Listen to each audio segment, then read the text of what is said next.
Hello, my name is Lauren, My name is Lynn. and for our CX657 final project for massive data mining, we performed massive data mining on US accidents data from 2016 to 2023.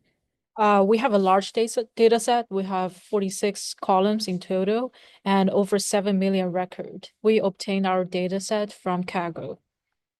So in this presentation, we're going to talk about data preprocessing, clustering, correlation analysis, association rule mining, and decision trees. First, for the data preprocessing section, we perform first feature engineering by reducing and calculating some new features from previous features. We create the duration feature from start time and end time. We create the radius feature from latitude and longitude. We also create a new feature called sky illumination using labels from astronomical twilight, nautical twilight, civil twilight, and sunrise or sunset. We also perform feature selection by dropping rows or dropping columns from the data where there is mostly false values, nearly 100% false values. These features are amenity, bump, giveaway, or no exit, for example. And then we also perform text pre-processing by lowercasing the text, removing stop words, removing punctuation marks, etc.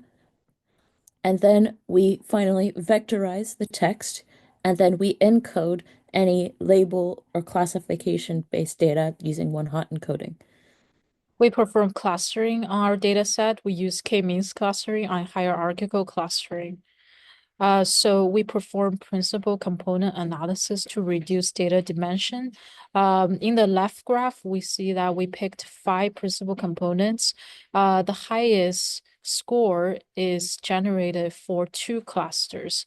On the right side, we pick 3 principal components. The highest score is generated for 5 clusters, and the score is much more closer to 1, which means the clusters are more well separated.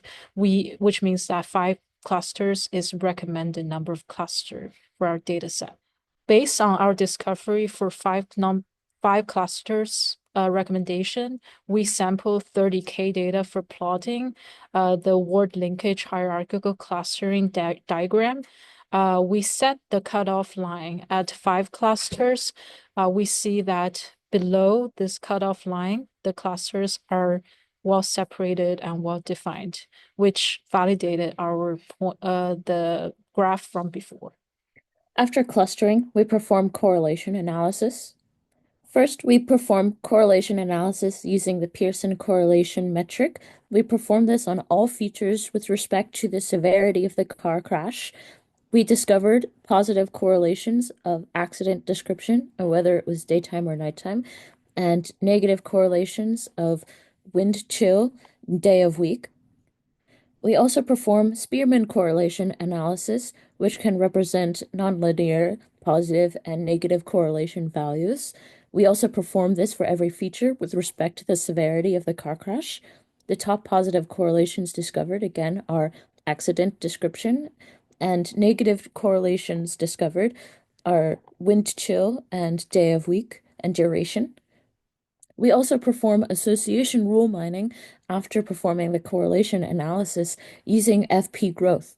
In order to pre-process the data first for FP growth, we first calculate the quantile percentage of every value of the feature based on the frequency of values in the data set, and then we assign a label based on the quantile discovery, and then we combine all of the labels into an item set for each record.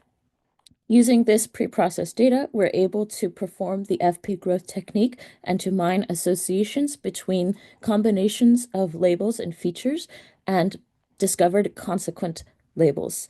For this FP growth, it also calculates the confidence, lift, and support metrics as well. And finally, we're able to sample some of the discovered correlations between the severity of the accident.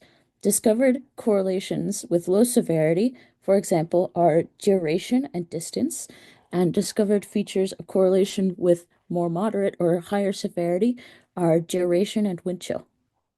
We also perform decision trees classification.